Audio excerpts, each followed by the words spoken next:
Es un gusto presentarles de nuevo el informe económico semanal. Durante la semana pasada, los índices accionarios internacionales se tornaron mixtos, mientras en Europa el balance es positivo para las bolsas de estos países, dado que se publicaron resultados económicos bastante buenos, principalmente sobre el crecimiento económico del Reino Unido y sobre la sensación de confianza de los inversionistas en el caso de Alemania y de Francia. Pues con esto, toda la renta variable de estos países ha logrado un repunte sustancial y ha logrado extender el rally reciente de las acciones que se viene construyendo desde finales de marzo y que ha perdurado hasta nuestros días. Por el lado de Estados Unidos, sin embargo, aunque se publicaron datos económicos positivos, principalmente del sector vivienda, que continúa repuntando no solamente en términos de volúmenes de ventas, sino también de precios, de todas maneras la sensación del mercado fue relativamente negativa y cerramos en el balance semanal con precios muy similares a los reportados en la semana anterior. Los sectores de commodities y financieros continuaron siendo protagónicos y fueron los culpables en buena medida de todas las volatilidades que vivimos durante las jornadas transaccionales, que dejan el balance positivo, como digo, bastante cercano a lo que pasó el viernes anterior. Las valorizaciones semanales de los principales índices de Estados Unidos no superaron los 0.4%, 0.5% en el caso de los principales índices, lo que nos da argumentos para decir que el rally reciente continúa, pero con mucha menor fuerza. Es decir, las compras que se estaban ejerciendo en acciones continúan siendo fuertes y el apetito con riesgo a mediano plazo probablemente continúe fortaleciéndose, pero ya no en la medida en lo que hemos visto en las últimas semanas, en donde el repunte de las acciones había sido sustancial y había venido acompañado también con un repunte del sector commodities, como lo son las materias primas de petróleo, energéticos, industriales, pero ya no lo vimos, digamos, de esta manera tan sustancial como si lo habíamos podido ver en semanas anteriores. En el caso de Asia, pues las bolsas cierran negativamente, los repuntes que habíamos visto en las últimas semanas se han visto desanimados, los ánimos de oferta se han visto incrementados y ante los anuncios del gobierno chino de hacer una sobreregulación del mercado financiero, principalmente en la venta de papeles de deuda corporativa, los cuales estarían bastante regulados por el gobierno, pues la sensación que se vivió en el mercado fue bastante negativa, pues esto puede influir, digamos, en la eficiencia con la que venían repuntando los índices de accionarios de esta región, y con esto pues lo que tuvimos fue un balance negativo para las regiones. Entonces, como vemos, fue un cierre semanal bastante mixto para las acciones internacionales. Mientras estuvimos en un terreno positivo relativamente fuerte para Europa, estuvimos en un terreno casi plano para Estados Unidos y en una tendencia negativa para lo que fue Asia. En el caso del mercado local accionario, tuvimos una tendencia bastante plana, muy en línea con lo que estaba ocurriendo con los índices accionarios de Estados Unidos. Si bien algunas de las acciones continuaron su camino alcista, otras produjeron reducciones en sus precios bastante sustanciales. En el caso de Ecopetrol,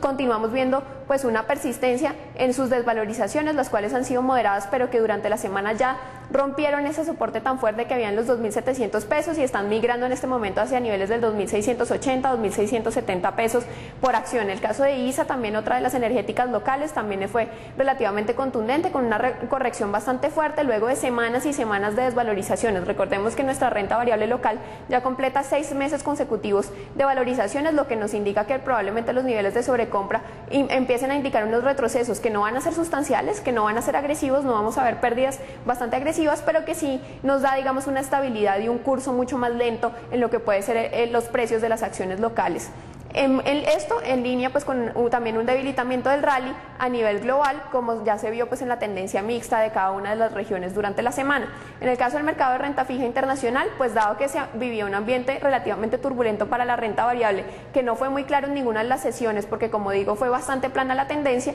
pues lo que tuvimos fue una mayor demanda por activos refugio. Las compras por tesoros por parte de la Fed empiezan a mitigarse. Recordemos que para octubre ya el programa de compra de tesoros va a estar completamente terminado, pero aún así la demanda por este tipo de activos continúa relativamente fuerte. La estabilidad de estos títulos durante la semana fue bastante buena y de hecho las tasas transaccionales de los tesoros a 10 años cierran la semana alrededor de 10 puntos básicos por debajo de lo que estaban registrando la semana anterior, indicando pues una valorización importante para estos títulos. En el caso de los T-bills, que son los títulos de corto plazo de Estados Unidos, del gobierno de Estados Unidos, también tuvimos pues una relativa buena tendencia con un retroceso significativo en las tasas transaccionales y por ende un repunte en los precios de esta renta fija internacional. En el caso de Colombia, pues los TES, recordemos que venían de varias semanas de turbulencias, alrededor de 3-4 semanas de turbulencias en el mercado local, las cuales venían dadas por algo de temores fiscales. Esto persistió durante la semana, fue una semana bastante volátil para las tasas transaccionales de los TES, pero aún así el balance semanal cierra en terreno positivo, de manera que la curva de rendimientos que describe nuestros bonos del gobierno en tasa fija descendió alrededor de 5 puntos básicos y de hecho aquellos indexados a la VR descendieron alrededor de 7 puntos básicos, o así lo dicta, digamos, el movimiento semanal de esta curva de rendimientos de los TSVR. De manera que esos, digamos, riesgos fiscales, aunque continúan latentes y están generando volatilidades importantes en el mercado, pues de todas maneras, digamos, el ánimo comprador del mercado continúa, y eso también lo vimos en la absorción fácil que tuvieron las subastas que se realizaron durante la semana. El miércoles se realizó la subasta de test tasa fija usual en el calendario, y el jueves la colocación de los test de corto plazo, y todas fueron absorbidas en muy buena medida. De hecho, las dos estuvieron demandadas más de 3 veces el monto de colocación, demostrando que el apetito también por renta fija continúa a nivel local, aunque de forma mucho más moderada de lo que estábamos viendo antes, y aunque de forma mucho más volátil. En el caso de los bienes básicos, lo que tuvimos fue una tendencia negativa, una segunda semana de desvalorizaciones, principalmente liderados por el sector energético, y pues esto se encuentra explicado en buena medida por la desvalorización fuerte que tuvieron las bolsas asiáticas durante la semana, principalmente China, luego que los anuncios del gobierno generaran algo de incertidumbre, y luego que se tenga, digamos, bastante nerviosismo acerca de lo que pueden ser los datos de los emergentes para el segundo semestre del año. Con esto la demanda por commodities se vio mitigada, y en un escenario en el que el dólar se veía fortalecido en contra de su reciente tendencia, pues lo que tuvimos fue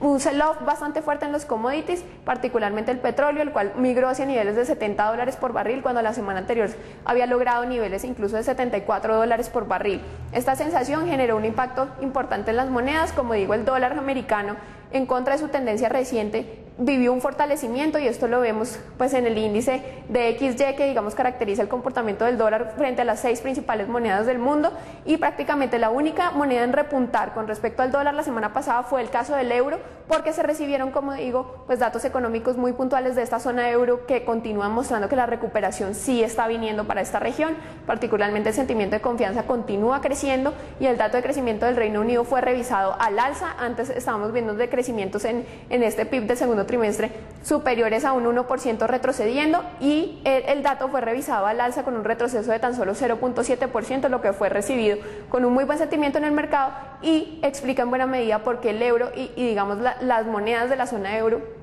incluyendo también la libra, pues tuvieron un repunte sustancial en contra de lo que estaba sucediendo con el resto de las monedas, como es el caso de las monedas de Latinoamérica y el peso colombiano, que sufrieron devaluaciones durante la semana, las cuales no solamente estuvieron dados por un debilitamiento de los precios de los commodities que llevó a un fortalecimiento del dólar americano, sino también por eventos muy puntuales como lo son el ruido de las relaciones diplomáticas que tenemos con Venezuela, que continúa generando pues un impacto en nuestra balanza comercial para los próximos meses, con lo que pues estaríamos teniendo un repunte del dólar para los próximos días.